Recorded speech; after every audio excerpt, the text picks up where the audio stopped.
அவர் ஒரு பெரிய குடும்பத்துல பிறந்தவர். இருக்கிற சொத்துக்கள் எல்லாத்தையும் வாரி வழங்கி விட்டு காட்டுக்கு புறப்பட்டார் தவம் செய்யறதுக்காக. இருந்தது பூராவும் கொடுத்துட்டார். இனிமே எதுவுமே இல்லை கொடுக்கறதுக்கு. அப்போ கடைசியா ஒருத்தன் வந்து கையை நீட்டினானா, ஐயா ஏதாவது கொடுங்கன்னு இருக்கான். அவர் பார்த்தார், கட்டியிருக்கிற வேட்டியை தவிர வேற எதுவுமே இல்லை. 8 முழம் பட்டு வேட்டி ஜரிகை கரையோடு இருக்குது. கடைசியா அதை தான் எடுத்துக்கிட்டு அவர் புறப்பட்டு இருக்கார். அவர் பார்த்தார், எதிரில் அவன் பரிதாபமா நின்றுட்டு இருக்கிறான். அந்த 8 முழ வேட்டியை 2ஆ கிழிச்சார். 4 முழத்தை அவங்ககிட்ட கொடுத்தாரு. மீதி 4 முழத்தை தன்னுடைய இடுப்புல கட்டிட்டு அவர் காட்டுக்கு போயிட்டார். இவன் என்ன பண்ணான் தெரியுமா? கையில கிடைச்ச 4 முழத்தை எடுத்துக்கிட்டு கடை வீதிக்கு போனான். பழைய பட்டு வேட்டி ஜருகை இதையெல்லாம் விலைக்கு வாங்குற வணிகர் ஒருத்தர் இருக்கார்.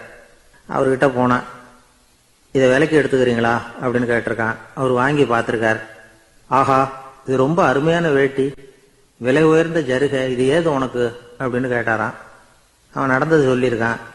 அப்படின்னா ஒன்று செய்ய, இந்த வேட்டியோட இன்னொரு பாதியையும் மெதுவாக வாங்கிட்டு வந்துரு, உனக்கு நிறைய பணம் தர்றேன் அப்படின்னாரான் அந்த வணிகர். இவன் கொஞ்சம் யோசனை பண்ணி பார்த்தான். கொஞ்சம் இருங்கத்தை வந்துடுறேன் அப்படின்னு சொல்லிவிட்டு நேராக காட்டுக்கு போனான். அவர் எங்கே இருக்காருன்னு தேடி கண்டுபிடிச்சான். அவர் ஒரு இடத்துல தவக்கோலத்தில் இருக்கிறார். கட்டியிருந்த இடவேட்டியும் அவர் அறியாமல் நழுவி கீழே விழுந்து கிடக்குது. இவனுக்கு ரொம்ப வசதியாக போச்சு. அவரை கேட்க வேண்டிய அவசியமே இல்லை. மெதுவாக சத்தம் போடாமல் அடி மேலே அடி வச்சு நெருங்கினான். அவர் கண்ணை மூடிக்கிட்டு அவர் பாட்டு நின்றுட்டு இருக்கிறார். இவன் மெதுவாக போய் கீழே கிடந்த அந்த துணியை எடுத்துக்கிட்டு சத்தம் போடாமல் திரும்பி நடந்தான். ஒரு 2-3 அடி எடுத்து வச்சிருப்பான். அப்படி ஓட ஆரம்பிக்கிற சமயத்தில் அவன் காலில் கீழே கிடந்த முள்ளு ஒன்று நறுக்குன்னு தச்சு விட்டுது. வலி தாங்க முடியாமல் அம்மான்னு கத்திருக்கான். இந்த சத்தத்தினால கண்ணை மூடி நின்றுகிட்டு இருந்த அவரோட தவம் கலைஞ்சது.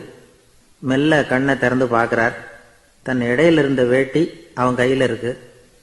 இப்போ அவர் நினைக்கிறார், என்ன நினைக்கிறார்னா, இந்த வேட்டி மீது நான் வைத்த ஆசை அல்லவா அவனை திருடனாக ஆக்கி விட்டது அப்படின்னு நினைச்சாராம்.